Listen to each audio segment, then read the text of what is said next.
നമ്മുടെ മനസ്സിൽ ഒരു ഇലക്ട്രിക് സ്കൂട്ടർ എന്ന് പറയുമ്പോൾ ആദ്യം വന്നത് ഓല, അതല്ലെങ്കിൽ ഏതർ, പിന്നെ ഉള്ളത് നമ്മുടെ iQube, പിന്നെ ചെയ്തക്ക്, അങ്ങനെ കുറേ ബ്രാൻഡ്സ് ഉണ്ട്.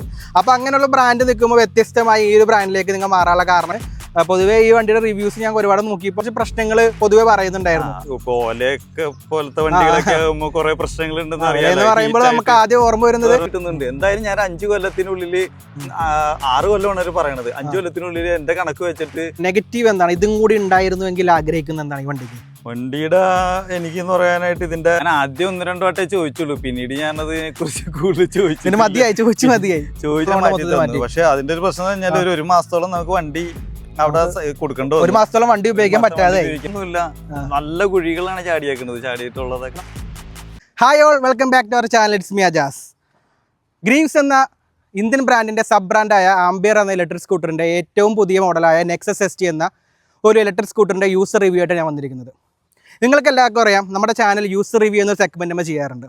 അപ്പോൾ ഈ വീഡിയോ കാണുന്ന ആർക്കെങ്കിലും നിങ്ങളുടെ വാഹനം, അത് 2 വീലർ ആയിക്കോട്ടെ, 3 വീലർ ആയിക്കോട്ടെ, 4 വീലർ ആയിക്കോട്ടെ, ഇനി അതിൽ കൂടുതൽ വീലുള്ള ഏത് വാഹനം ആയിക്കോട്ടെ, നമ്മുടെ ചാനലിലൂടെ നിങ്ങൾക്ക് നിങ്ങളുടെ വണ്ടിയുടെ അഭിപ്രായം രേഖപ്പെടുത്താനുള്ള അവസരം നമ്മൾ ചെയ്യുന്നതാണ്. അപ്പോൾ അങ്ങനെ താല്പര്യമുള്ളവരാണെങ്കിൽ ഈ കാണുന്ന നമ്പറിൽ കോൺടാക്ട് ചെയ്ത് കഴിഞ്ഞാൽ നിങ്ങൾക്ക് അതിനുള്ള അവസരം നമ്മൾ തരുന്നതായിരിക്കും. അപ്പോൾ ഈ ബ്രാൻഡിനെ കുറിച്ച് പറയുകയാണെങ്കിൽ ഇവരുടെ ആദ്യത്തെ ഒരു മോഡലാക്കി ഇവർ ഇറക്കിയത് മാഗ്നസ് എന്നൊരു മോഡലായിരുന്നു. അത് കുറച്ച് നാൾക്ക് മുമ്പാണ് ഈ ബ്രാൻഡ് ഇറങ്ങിയത്. ആ ഒരു സമയത്ത് അധികം ഇലക്ട്രിക് സ്കൂട്ടറുകളൊന്നും നിരത്തിലുണ്ടായിരുന്നില്ല. ആ വാഹനത്തെക്കുറിച്ച് പറയുകയാണെങ്കിൽ പൊതുവെ പവർ കുറഞ്ഞൊരു വാഹനമായിരുന്നു, അതിനുള്ള റേറ്റ് ഉണ്ടായിരുന്നുള്ളൂ. പക്ഷേ സബ്സിഡി എന്നൊരു വിഷയം വന്നു. സബ്സിഡി ഇഷ്യൂ വന്നപ്പോൾ വാഹനത്തിന് വില കൂടുകയും ആ ഒരു ടൈമിൽ ഒരുപാട് ഇന്ത്യൻ ബ്രാൻഡുകൾ വിപണിയിൽ വരികയും ചെയ്തതോടെ ആ വാഹനത്തിൻ്റെ ഡിമാൻഡ് കുറഞ്ഞു. അതിനുശേഷം പ്രൈമസ് എന്നൊരു മോഡൽ ഇറക്കുകയും അതും കാര്യമായ ചലനം ഉണ്ടാക്കാൻ അവർക്ക് സാധിച്ചില്ല. അതിനുശേഷം ഏറ്റവും ലേറ്റസ്റ്റ് ആയ വണ്ടിയാണ് നെക്സസ്. ഇത് രണ്ട് വേരിയൻ്റ് ഉള്ളത്. EX എന്നൊരു മോഡലും ST എന്നൊരു ടോപ്പ് എൻഡ് മോഡലും. ഇത് ടോപ്പ് എൻഡ് മോഡലാണ്.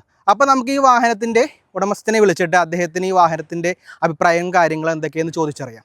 അപ്പോൾ ഗായ്സ്, ഇതാണ് ഓണർ സജീഷ് ഏട്ടൻ, നമ്മുടെ സുഹൃത്താണ്. സ്ഥലം എവിടെ പറഞ്ഞേക്കാം, പ്രേക്ഷകർ അറിയണമല്ലോ. സ്ഥലം പുത്തൻവേലിക്കര, പറവൂർ റോട്ടിൽ നിന്നാണ് നമ്മുടെ ലൊക്കേഷനിലേക്ക്. പുത്തൻവേലിക്കര. ഞാനപ്പോ ഒരു കട ഉണ്ട് എനിക്ക് എടപ്പള്ളിയിൽ. ഞാൻ ചോദിക്കാൻ നിൽക്കായിരുന്നു, അങ്ങോട്ട് പറയണ്. ഒരു കട നോക്കി പറ. അപ്പോ ആ കടയിലേക്ക് സാധനങ്ങളൊക്കെ കൊണ്ടുവരാൻ വേണ്ടി ഒരു സ്കൂട്ടർ നോക്കിയപ്പോ ഇലക്ട്രിക് സ്കൂട്ടർ എന്റെ ചോയ്സിൽ വന്നു. അപ്പൊ അങ്ങനെ അത് അന്വേഷിച്ച് കഴിഞ്ഞപ്പോ ഈ ഒരു ആംപിയറിന്റെ മോഡൽ കണ്ടു. ആളെടുക്കാൻ നേരത്ത് നമ്മളെ കോൺടാക്ട് ചെയ്തായിരുന്നു വണ്ടിയുടെ. അപ്പോഴും ഞാൻ ഈ ഒരു ബ്രാൻഡിനെ കുറിച്ച് ആളോട് പറഞ്ഞായിരുന്നു, നമ്മൾ അറിയും, നമ്മൾ പോയിട്ടുണ്ടെന്ന് പറഞ്ഞത്. അപ്പോ ഇത് എടുത്തത് എവിടെ നിന്നായിരുന്നു? ഇത് എടുത്തത് എടപ്പള്ളി ടോളിന്റെ അവിടെ നിന്ന് പൂക്കാട്ടുപടി റോഡ് പോണ അവിടെയാണ് ആംപിയറിന്റെ ഷോറൂം ഉണ്ട്. അത് നമ്മുടെ ആദ്യമേ പറഞ്ഞ പോലെ ഇന്റർവ്യൂ ഗീവ്സ് എന്നൊരു ബ്രാൻഡ് അവർ ചെയ്തുകൊണ്ടിരുന്നായിരുന്നു. അതിനുശേഷം ഇപ്പൊ പേര് മാറ്റി ലേറ്റസ്റ്റ് 1 ഇയർ എന്തോ ആയിട്ടുള്ളൂ അവര് ആംപിയർ എന്ന ബ്രാൻഡില് അവര് മറ്റൊരു രൂപകൽപ്പന ചെയ്തിട്ട്. അപ്പോ ഇതിന്റെ എത്ര പ്രൈസായി? ഇത് എനിക്ക് ഓൺ ദ റോഡ് 1,39 പ്ലസ് ഇത് ഞാൻ എക്സ്റ്റൻഡ് വാറണ്ടിയും കൂടി എടുത്തു. ഓക്കെ, അത് ഏകദേശം 8,000-9,000 റേഞ്ച് ആണ്. അതെ, 9 റേഞ്ച് വരും. അതായത് നോർമലി ഇവര് കൊടുക്കുന്നത് 3 വർഷം വാറണ്ടി 30,000 കിലോമീറ്ററും ആണ്.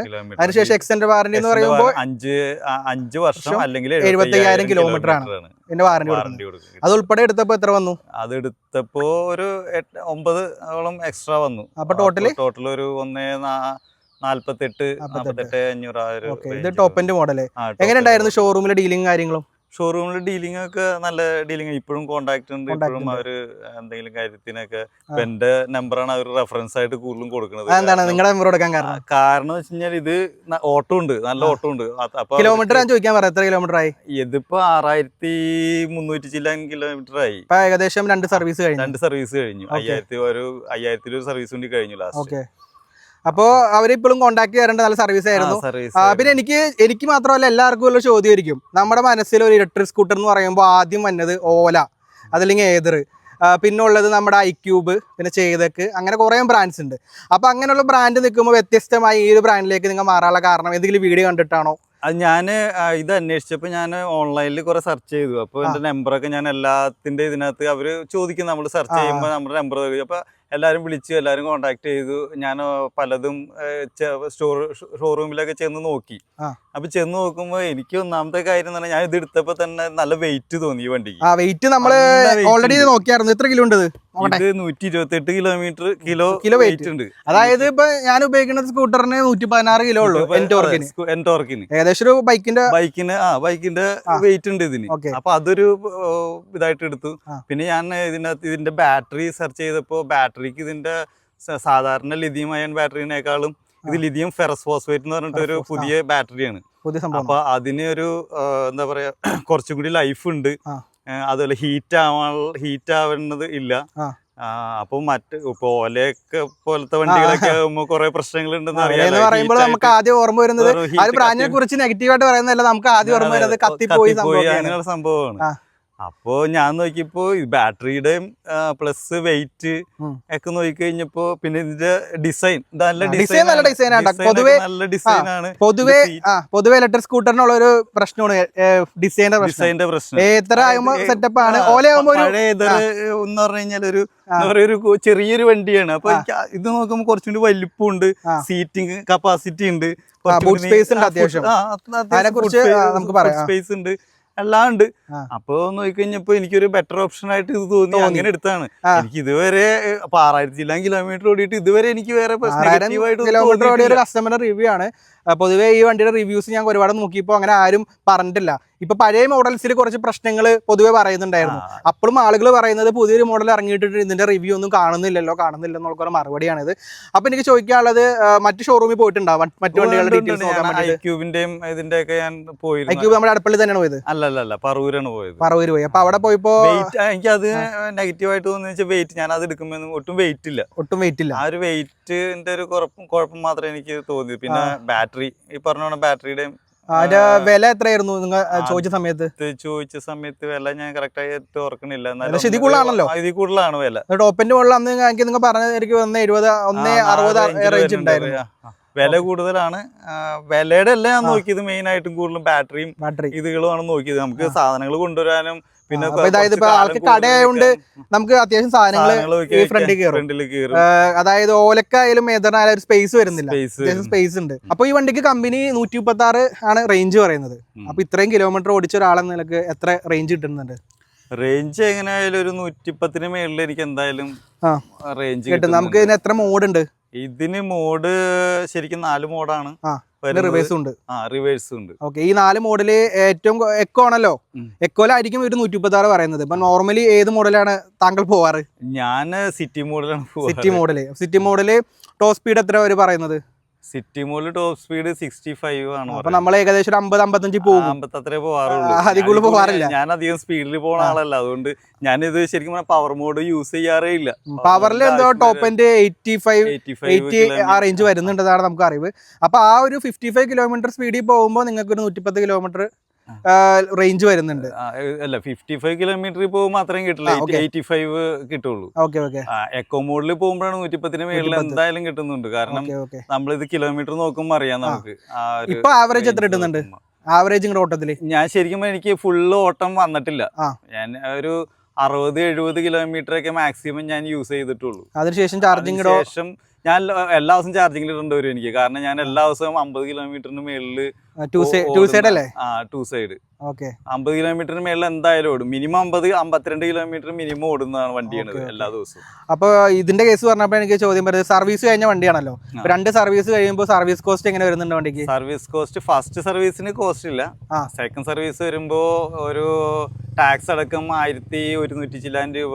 ഫസ്റ്റ് സർവീസ് ഫ്രീ ആണ്, ഒറ്റ ചാർജ് വരുന്നില്ല. അത് സീറോ കോസ്റ്റ്. 1100 ചില്ലാൻ ബ്രേക്ക് ഷൂ മാറിയിട്ടാണ് അത്രയും വരുന്നത്. അതിനാ വന്നത്. അല്ലാതെ നോർമൽ സർവീസിന് 900 ആ റേഞ്ചിൽ വരുള്ളൂ. റേഞ്ച് വരുന്നുണ്ട്. 900 ചില്ലാൻ രൂപ വരുള്ളൂ. ഓക്കെ. അപ്പോൾ നമ്മൾ റേഞ്ചിന്റെ കേസ് പറഞ്ഞോണ്ട് ചോദിക്കണം, എത്ര ചാർജിങ് എങ്ങനെയാണ്? വീട്ടിലാണോ കൂടുതൽ? ഞാൻ വീട്ടിലാണ് ചാർജ് ചെയ്യുന്നത്. ഫുള്ള് വീട്ടിൽ തന്നെയാണ്. എല്ലാ ദിവസവും രാത്രി വീട്ടിൽ ചെല്ലുമ്പോൾ ഒരു അരമണിക്കൂർ കഴിഞ്ഞിട്ട് ഞാൻ ചാർജിൽ ഇടുള്ളൂ. കാരണം ചൂടൊന്ന് ഓടിയത്, കാരണം ബാറ്ററിയുടെ ലൈഫിന് എപ്പോഴും അങ്ങനെ അതാണ് നല്ലത്. അപ്പോൾ അതൊരു ചാർജിലിടും. ഇത് എത്ര നേരം പറയുന്നത്? ഇത് ശരിക്കും ഒരു 3 മണിക്കൂർ 20 മിനിറ്റുമാണ് പറയണത്. അതൊരു 3 മണിക്കൂർ ആ റേഞ്ച് ഫുൾ ചാർജ് വേണമെന്ന് വെച്ചാൽ 3 മണിക്കൂർ ആ റേഞ്ചിൽ തന്നെ ഫുൾ ആവും.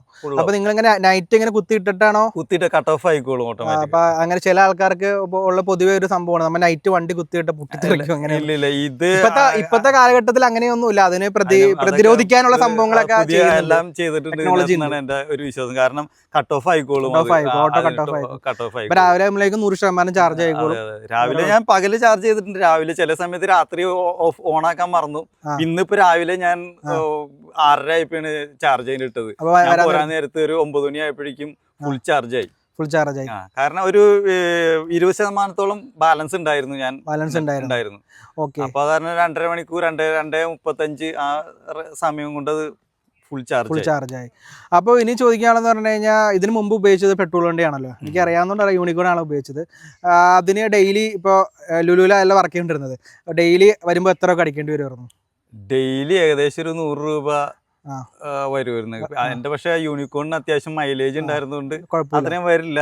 എന്നാലും 100 കൂട്ട്. നോർമലി ഒരാൾക്ക് നോർമലി ഒരു 100 വെച്ച് കഴിഞ്ഞാല് നമ്മൾ എന്തായാലും ഒരു പുതിയ വണ്ടി എടുക്കുമ്പോ സ്വാഭാവികമായിട്ടും നമ്മൾക്ക് EMI അടക്കേണ്ടി വരും. അതെന്തായാലും ഇപ്പൊ ഈ സ്കൂട്ടർ ആയാലും EMI എടുക്കുകയാണെങ്കിൽ EMI അടക്കേണ്ടി വരും. അതല്ലാതെ നമ്മൾ പെട്രോൾ മേടിക്കണം. ഇതിന്റെ കാര്യത്തിൽ നിന്ന് പെട്രോളിന്റെ കാശ് നമ്മൾ എക്സ്ട്രാ മാറ്റി വെച്ച് കഴിഞ്ഞാൽ ഞാൻ അങ്ങനെ ചെയ്യുന്നു. ഒരു അക്കൗണ്ട് തുടങ്ങിയിട്ട് 500 കിലോമീറ്റർ ആകുമ്പോ 1000 രൂപ വെച്ചിട്ട് മാറ്റി ആ അക്കൗണ്ടിലേക്ക് ഇടുകയാണ് ഞാൻ ചെയ്യുന്നത്. കാരണം അപ്പൊ നോക്കുമ്പോ 75,000 കിലോമീറ്റർ നമുക്ക് ഇതിന് വാറണ്ടി കിട്ടുന്നുണ്ട്. എന്തായാലും ഞാൻ 5 കൊല്ലത്തിനുള്ളിൽ 6 കൊല്ലമാണ് അവർ പറയണത്. 5 കൊല്ലത്തിനുള്ളിൽ എന്റെ കണക്ക് വെച്ചിട്ട് 75,000 കിലോമീറ്റർ ഒക്കെ ഞാൻ ഈസി ആയിട്ട് ഓടിക്കും എന്നാണ് എന്റെ ഒരു വിശ്വാസം, എന്റെ കണക്ക് വെച്ചിട്ട്. ഇതിപ്പോ ഞാൻ പറഞ്ഞ പോലെ ഡെയിലി 100 രൂപ എന്ന് പറയുമ്പോൾ ഏകദേശം ഒരു 3000 രൂപ പെട്രോൾ അടിക്കേണ്ടി വരും. നോർമലി അല്ലാത്ത ഓട്ടം വരുന്നുണ്ട്. 3000 കൂട്ട് അവധി ദിവസങ്ങൾ ഒരു 3000 രൂപ കൂട്ടുമ്പോൾ നമുക്കിപ്പോ ഇതിന് എങ്ങനെ ചാർജിങ് വരുന്നത്? ഇപ്പൊ നോർമലി ഇതിന് മുമ്പ് ഇലക്ട്രിക് ബില്ലും ഇപ്പോഴത്തെ ഇലക്ട്രിക് ബില്ലും വെച്ച് നോക്കുമ്പോൾ ഒരു 600 രൂപയോളം എക്സ്ട്രാ വരുന്നുള്ളൂ. അപ്പൊ ഏകദേശം 2400 ലാഭം കിട്ടുന്നുണ്ട് ഈ ഒരു വണ്ടിയിൽ നിന്ന്. അത്ര ലാഭം. അതെ. പിന്നെ അത് കറക്റ്റ് ആയിട്ട് പറയാൻ പറ്റില്ല, കാരണം ഇപ്പൊ വേനലായതുകൊണ്ട് മോട്ടറൊക്കെ അടിക്കുന്നതുകൊണ്ട് അതിന്റെ എക്സ്ട്രാ ചാർജ് വരുന്നുണ്ട്. ചിലപ്പോ അത്രയും വരുന്നുണ്ടാവില്ല. എന്നാലും ഒരു 500 രൂപ ആ റേഞ്ചിലേ വരുന്നുള്ളൂ ഡെയിലി ഓട്ടം വെച്ച് നോക്കുമ്പോൾ. ഞാൻ ഡെയിലി ചാർജ് ചെയ്യുന്നുണ്ട്. അപ്പൊ ഡെയിലി ഒരു 50 കിലോമീറ്റർ വെച്ച് മാസം ഒരു 1500 കിലോമീറ്റർ ഓടിക്കുമ്പോഴാണ് നമുക്ക് 500 രൂപയുടെ ഇലക്ട്രിക് വരുന്നത്. നേരെ മറിച്ച് അത് കൺവേർട്ട് ചെയ്ത് നമ്മളെ പെട്രോളിലേക്ക് മാറ്റുമ്പോൾ എത്രയെന്നുള്ളത് നിങ്ങൾക്ക് കമന്റ് ചെയ്യാം. ഞാനിപ്പോൾ കണക്ക് കൂട്ടി മൊത്തം മാറുന്നില്ല, ഏകദേശം നല്ലൊരു എമൗണ്ട് വരും, നമ്മൾ പറഞ്ഞൊരു എമൗണ്ട് വരും. അപ്പൊ ഇതാണ് ഇതിന്റെ സംഭവം. ഈ വണ്ടി ഇഷ്ടപ്പെട്ടെടുത്താണല്ലോ, ഇതിൽ ഏറ്റവും ഇഷ്ടപ്പെട്ട സംഭവം എന്താ പറയാനുള്ളത്? ഇതിന്റെ വെയിറ്റും അതിന്റെ ബാറ്ററി, പിന്നെ ഓടിക്കാൻ നല്ല സുഖമാണ്. വണ്ടി നല്ല സ്മൂത്ത് ആണ് ഓടിക്കാനായിട്ട്. മറ്റേ അതായത് നമ്മൾ നേരത്തെ പറഞ്ഞ പോലെ എല്ലാ വണ്ടി ഓടിച്ചു നോക്കി, ഇത് ഓടിച്ചപ്പോ ഇതിലാണ്ട് വീണ് പോയോ? ഇതില് ഞാൻ ശരിക്കും പറഞ്ഞു കഴിഞ്ഞാല് എനിക്ക് ഫ്ലാറ്റായി. നല്ല ഒരു വണ്ടിയാണ്. വേറെ ഇഷ്ടം എന്ന് പറയുന്നത് അത് മാത്രമാണോ ഇഷ്ടം? ഡ്രൈവിംഗ് കംഫർട്ടബിലിറ്റി ആണോ ഏറ്റവും കൂടുതൽ? അതാണ് ഒരു ഓപ്ഷൻ. അത് നമുക്ക് എപ്പോഴും അതാണല്ലോ മെയിൻ ആയിട്ട്. ബാറ്ററി ഓൾറെഡി റിമൂവബിൾ ബാറ്ററി അല്ലല്ലോ നോർമലി? അല്ലല്ല, റിമൂവബിൾ അല്ല. ഓക്കെ, അങ്ങനെയാണ് ബാറ്ററി. നിങ്ങൾ പറഞ്ഞ പോലെ നമുക്ക് 3 മണിക്കൂറുള്ളിൽ ഫുൾ ചാർജ് ആവും. മറ്റ് കമ്പനിയുടെ ഒരുപാട് ഇപ്പൊ നമുക്ക് പറയുകയാണെങ്കിൽ ഒരു ഇതിനെ കുറിച്ച് പറയുകയാണെങ്കിൽ പറഞ്ഞാണ് നമ്മുടെ ഹീറോയുടെ വണ്ടി ഉണ്ടല്ലോ, റിമൂവബിൾ ബാറ്ററി ഇറങ്ങുന്നുണ്ട്. എന്റെ പേര് വിത, ഹീറോ വിത റിമൂവബിൾ ബാറ്ററി ഇറങ്ങുന്നുണ്ട്. അപ്പൊ ആ ഒരു വണ്ടി നിങ്ങൾ നോക്കിയായിരുന്നോ? ആ വണ്ടി ഞാൻ ശരിക്കും പറഞ്ഞാൽ ഷോറൂമിലൊന്നും പോയി നോക്കിയില്ല. പക്ഷെ ഈ ഒരു ഇലക്ട്രിക് വണ്ടി എടുക്കണം എന്ന് തോന്നി കഴിഞ്ഞപ്പോൾ ഒരാൾ വണ്ടിയും കൊണ്ട്, ഞാനൊരു വർക്ക്ഷോപ്പിൽ തന്നെ പഴയ വണ്ടിയും കൊണ്ട് വർക്ക്ഷോപ്പിൽ ചെന്ന് കഴിഞ്ഞപ്പോൾ അവിടെ ഒരാൾ വന്നു കഴിഞ്ഞപ്പോൾ ഞാൻ ചോദിച്ചു. അപ്പൊ ആൾ എന്നോട് നെഗറ്റീവ് കമന്റ് ഇതാണ് പറഞ്ഞത്. അപ്പൊ എന്നോട് പറഞ്ഞത് എടുക്കെഴുതിയേട്ടാന്ന് പറഞ്ഞു. പിന്നെ ഞാനത് നോക്കിയില്ല ആക്ച്വലി. ഇപ്പൊ ഞാൻ വേറെ ആരും ചോദിക്കാനുള്ള, ഈ ഒരു വണ്ടി എടുക്കാൻ വേറെ ആരെങ്കിലും സജഷൻ ചോദിച്ചായിരുന്നു? ഈ യൂസർ ആരെങ്കിലും നമ്മൾ പരിചയത്തിലില്ല? അങ്ങനെ യൂസറായിട്ട് ടൈമിങ്ങിൽ അധികം ഇല്ല. എനിക്ക് ഈ വണ്ടിയുടെ ഇത് ഒരു പരിചയമില്ല, വണ്ടിയുടെ ആൾക്കാർ പരിചയമൊന്നും ഉണ്ടായിരുന്നില്ല. ഞാനപ്പോ ഈ ഇതിനകത്ത് ഇൻസ്റ്റയിൽ ആഡ് കണ്ടപ്പോ ഞാൻ ജസ്റ്റ് നമ്പർ കൊടുക്കും, ഓഫീസിൽ വിളിക്കും. അതെ, അവരങ്ങനെ വിളിച്ച് ഇത് ചെയ്തതാണ് ഈ വണ്ടി. പിന്നെ ബുക്കിങ്ങിനെ കുറിച്ച് ചോദിക്കാൻ പറഞ്ഞേ, നമുക്ക് ബുക്കിംഗ് ഉണ്ടായിരുന്നു? എത്ര നാള് ഡിലേ വല്ലതും? ബുക്കിംഗ് ഡിലേ ഒന്നും ഉണ്ടായിരുന്നില്ല. നമ്മ പൈസ കൊടുത്ത ഒരു 3-4 ദിവസം എനിക്ക് സാധനം നമ്പർ പ്ലേറ്റ് അടക്കം അടിച്ച് ഡെലിവറി ചെയ്തു. 4 ദിവസം കൊണ്ട് വെച്ച് നമ്പർ പ്ലേറ്റ് അടക്കം ചെയ്തിട്ടാണ് അവർ തന്നത്. ഇപ്പൊ വണ്ടിയുടെ ഒരുപാട് പോസിറ്റീവ് വരും, നെഗറ്റീവ് എന്താണ്? ഇതും കൂടി ഉണ്ടായിരുന്നുവെങ്കിൽ ആഗ്രഹിക്കുന്ന എന്താണ് ഈ വണ്ടിക്ക്? വണ്ടിയുടെ എനിക്കെന്ന് പറയാനായിട്ട് ഇതിന്റെ ഗാർഡ്, ഈ ഇവിടെ ഒരു ഗാർഡ് വരും, സേഫ് ഗാർഡ് വരില്ലേ, എക്സ്ട്രാ ഫിറ്റിംഗ്സ് എനിക്ക് ഇതുവരെ കിട്ടിയില്ല. നെഗറ്റീവായിട്ട്. വണ്ടി എടുത്തിട്ട് എത്ര നാളായി? വണ്ടി എടുത്തിട്ട് ഇപ്പൊ ഒരു 6 മാസത്തോളായി. 6 മാസമായിട്ടും നമുക്ക് ഇതുവരെ കിട്ടിയിട്ടില്ല. അപ്പൊ അതിനെ കുറിച്ച് ചോദിക്കുമ്പോ അവരുടെ മറുപടി എന്താണ്? അല്ല, ഞാൻ ആദ്യം 1-2 വട്ടേ ചോദിച്ചുള്ളൂ. പിന്നീട് ഞാൻ അതിനെ കുറിച്ച് കൂടുതൽ ചോദിച്ചു മതിയായി എന്ന് പറയാൻ പറ്റില്ല. ഞാൻ പിന്നെ അതിനെ പറ്റി ആലോചിച്ചില്ല. അല്ല, ഒരു സംഭവം എന്ന് പറഞ്ഞു കഴിഞ്ഞാൽ ഇന്നത്തെ കാലത്ത് എല്ലാ വാഹനങ്ങളും എടുക്കുമ്പോഴും എക്സ്ട്രാ ആയിട്ട് ഇപ്പൊ ഈ ഒരു മാറ്റ് വരെ എക്സ്ട്രാ വരുന്നതാണ്. ഇപ്പൊ ഒരു ഗ്രിപ്പ് അതൊക്കെ ഫ്രീ ആയിട്ട് ഓക്കെ. നോർമലി മറ്റു വാഹനങ്ങൾക്ക് അപ്പൊ ഈ ഒരു സംഭവം ഇത്ര നാട്ട് വന്നിട്ടില്ല. അതിന്റെ പ്രത്യേകതമായിട്ട് എന്തെങ്കിലും സംഭവിച്ചിട്ടുണ്ടോ? വണ്ടിക്ക് എന്തെങ്കിലും വണ്ടിക്ക് ഒരു ചെറിയൊരു ആക്സിഡന്റ് പറ്റി. ഇപ്പൊ ഇവിടെ ഒരഞ്ഞു.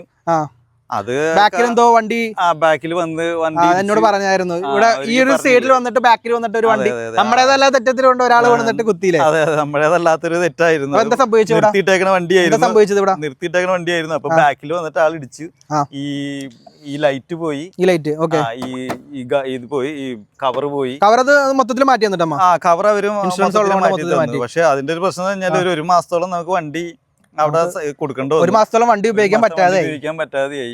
പുതിയ വണ്ടിയായിട്ടും നമുക്ക് അത്ര ഒരു ഡിലേ വന്നു. എനിക്ക് തോന്നുന്നു അവരുടെ ചിലപ്പോ ഈ പുതിയ വണ്ടി ഇറക്കിയിട്ട് അവര് സ്പെയർ ഒന്നും ചിലപ്പോ സ്പെയർ അവൈലബിലിറ്റിയുടെ ഒരു പ്രശ്നമാണ്. നമ്മൾ ആദ്യമേ പറഞ്ഞ പോലെ തന്നെ ഈ ഒരു സേഫ് ഗാർഡിന്റെ പ്രശ്നം ഉള്ളതുകൊണ്ട് അതുപോലെ തന്നെ ഒരു അവൈലബിലിറ്റി പ്രശ്നം ഉള്ളതാണ് നമുക്ക് നെഗറ്റീവ് ആയിട്ട് പറയാനുള്ളത്. അത് മാത്രമേ എനിക്ക് നെഗറ്റീവ്. വണ്ടിയുടെ കാര്യത്തിൽ 100% ഹാപ്പിയാണ്. പുതിയ ആൾക്കാരൊക്കെ സജസ്റ്റ് ചെയ്യോ? പിന്നെ ഞാൻ ഇപ്പോ പലരെയും അവർക്ക് വിളിച്ച് ഇത് ചെയ്യാറുണ്ട്. നിങ്ങളാണ് ഇപ്പൊ അവിടുത്തെ മാർക്കറ്റിംഗ് ആള്. മാർക്കറ്റിംഗ് ഇപ്പൊ ഞാനായിരുന്നു തോന്നുന്നു. അതിനുള്ള കമ്മീഷൻ കാര്യങ്ങളൊക്കെ കിട്ടും. ഇല്ല ഞാൻ ചോദിച്ചിട്ടൊന്നുമില്ല. ഭാവിയിൽ കിട്ടിയാലോ ഇപ്പൊ ഈ വീഡിയോ ഇറങ്ങുമ്പോൾ കമ്മീഷൻ തന്നെ നമുക്ക് വേണ്ടെന്ന് പറയാൻ പറ്റുമോ? ഞാൻ അവരോട് പറഞ്ഞായിരുന്നു ഇങ്ങനെ ഒരു നമ്മൾ റിവ്യൂ ചെയ്യുന്നുണ്ടെന്ന്. എന്തോ ഞാൻ പറഞ്ഞിരുന്നു അങ്ങനെ. ഈ വണ്ടിയുടെ റൈഡിങ് കംഫർട്ടബിലിറ്റി എങ്ങനെയുണ്ട്? രണ്ടാള് വെച്ച് കയറ്റത്ത് പോകുമ്പോ എങ്ങനെയുണ്ട്? രണ്ടാള് വെച്ച് കയറ്റത്ത് പോകുമ്പോ എനിക്ക് പ്രത്യേകിച്ച് ഇതുകളൊന്നും ഫീൽ ചെയ്തിട്ട്. മൂന്നാള് വെച്ച് പോകാൻ പറ്റാത്തതുകൊണ്ട് ഞാൻ ചോദിച്ചാണ്. മൂന്നാളെ കൊണ്ടുപോകാൻ പാടില്ലല്ലോ. അതെ മൂന്നാളെന്ന് പറഞ്ഞാൽ എന്റെ മോളും ഞങ്ങൾ 4 പേര് പോയിട്ടുണ്ട്, ഫാമിലി മൊത്തം. അത് നല്ല അത്യാവശ്യം നല്ലൊരു കയറ്റത്തിൽ 4 പേര് വെച്ച് പോകുന്നൊക്കെ പറഞ്ഞാൽ മിടി പിടിക്കൂട്ടോ. അല്ല പിള്ളേരുകളാണ് 2 പേര്. അത് നമ്മള് വീടിന്റെ അടുത്ത് ജസ്റ്റ് ടെസ്റ്റ് ഡ്രൈവ് അടിച്ചു. അതായത് ഞാൻ ജസ്റ്റ് കുറച്ച് സ്ഥലത്ത് പോയതാണ്. അപ്പൊ ഞങ്ങളുടെ അവിടെ നല്ല കയറ്റമൊക്കെ ഉള്ള സ്ഥലമാണ്, ഗ്രാമപ്രദേശമാണ്, നല്ല കുന്നുകളൊക്കെ ഉള്ള സ്ഥലമാണ്. അപ്പൊ പൊതുവെ ആൾക്കാർക്കൊരു സിറ്റി മോഡിലല്ലെങ്കിലും പവർ മോഡിലൊക്കെ ഇട്ടാലും നല്ല ഇതില് പൊക്കോളും. പൊതുവെ ആൾക്കാർക്ക് ഒരു സംഭവം ഉള്ളത് ഈ ഒരു ഇലക്ട്രിക് വണ്ടി പെട്രോൾ വണ്ടിനെ പോലെ കയറ്റത്ത് വലിക്കില്ല എന്നൊരു സംഭവം ഉണ്ട്.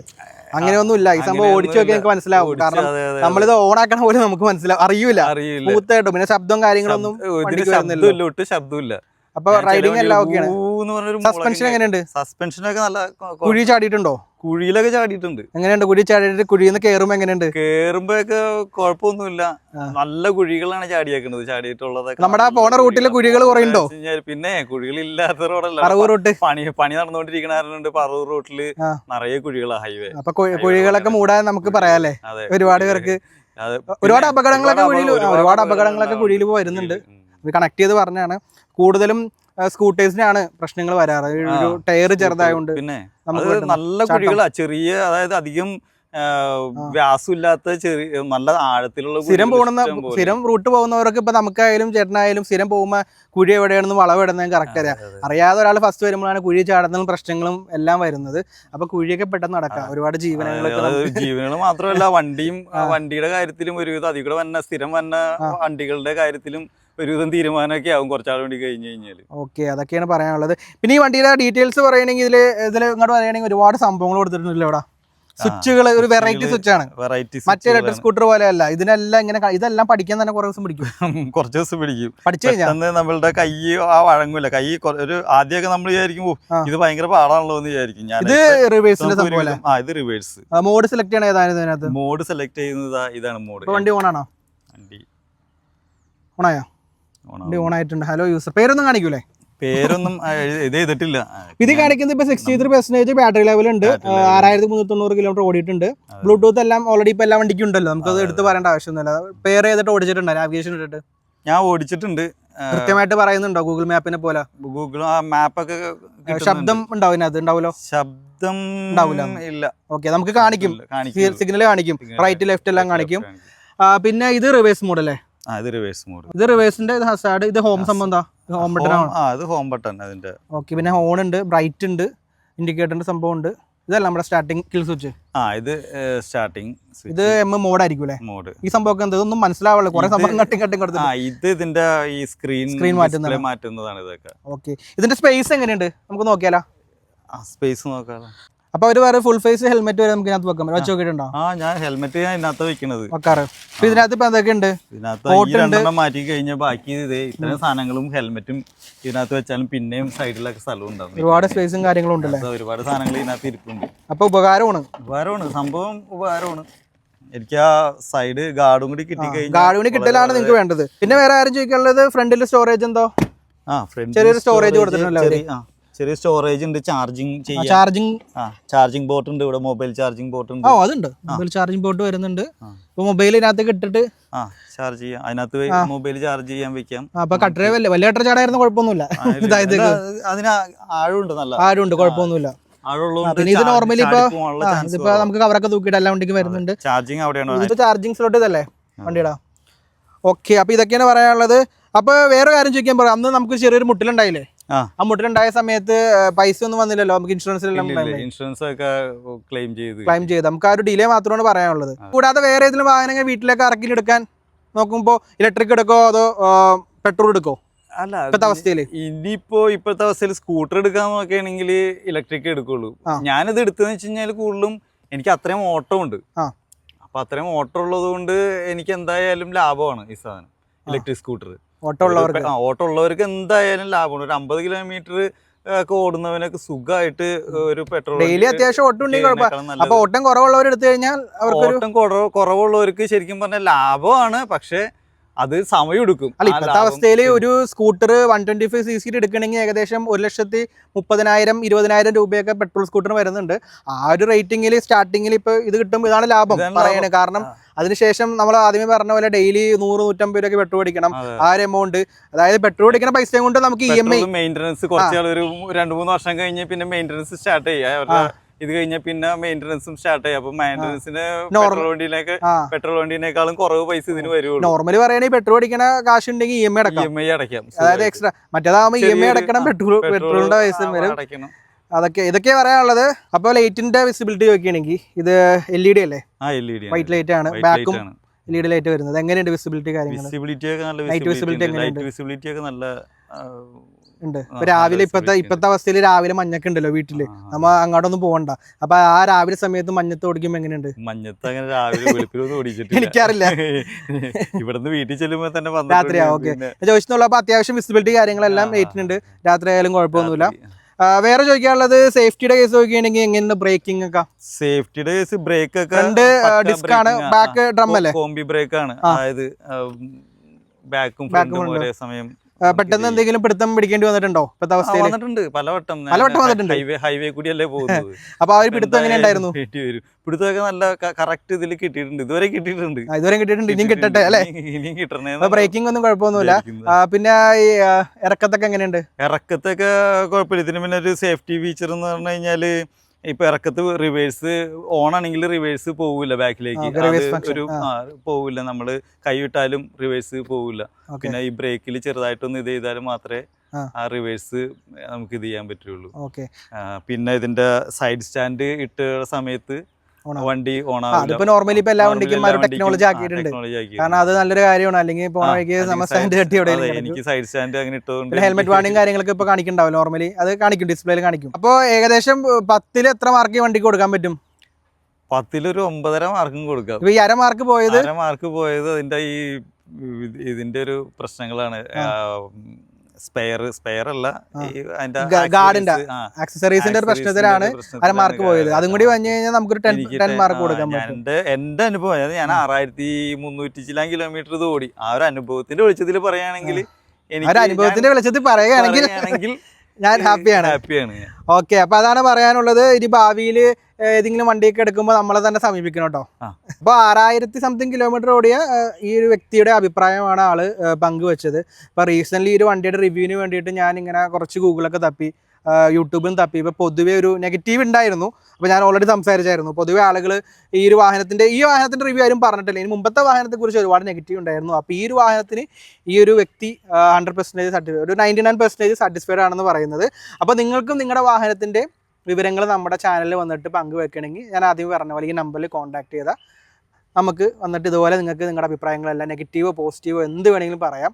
നമുക്കൊരു കുഴപ്പമില്ല, നമ്മൾ സപ്പോർട്ട് ചെയ്ത് പറയുന്നതായിരിക്കും. കാരണം ഒരുപാട് പേര് വാഹനങ്ങളൊക്കെ ആഗ്രഹിക്കുന്നുണ്ട്. അവർക്ക് നല്ലൊരു മാതൃകയായിട്ട് ഇങ്ങനെ കിട്ടുകയാണെങ്കിൽ അവർക്ക് ആ വാഹനം എടുക്കാമല്ലോ. ഇനിയിപ്പോൾ ഇൻ കേസ് ആരും വണ്ടി എടുത്ത് പെട്ടെന്ന് പറയരുതല്ലോ, നിങ്ങളുടെ അറിവുകളും കാര്യങ്ങളെല്ലാം പങ്കുവെക്കുക. അതായത് നമ്മൾ ജസ്റ്റ് പുതിയൊരു വണ്ടിയുടെ റിവ്യൂ പറഞ്ഞ പോലെയല്ലോ, ഒരു കസ്റ്റമർ വന്നിട്ട് ആ വാഹനത്തെക്കുറിച്ച് പറയുമ്പോൾ കൂടുതൽ ആൾക്കാർ അത് എടുക്കുകയുള്ളൂ.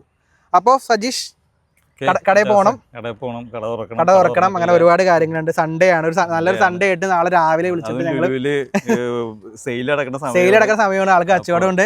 അപ്പൊ ഇത്രയും ഡീറ്റെയിൽസ് പറയാനുള്ളത്. ഹെൽമെറ്റ് ഒക്കെ വെച്ച് പോകണം കേട്ടോ. ജസ്റ്റ് കെയർ ചെയ്യുന്നതാണ്. പുതിയൊരു വാഹന സംബന്ധമായ വീഡിയോ വരുന്നതിനും ബൈ കൊടുത്താലോ? ഇതവിടെ നോക്കി ബൈ കൊടുക്കാം. Okay, by.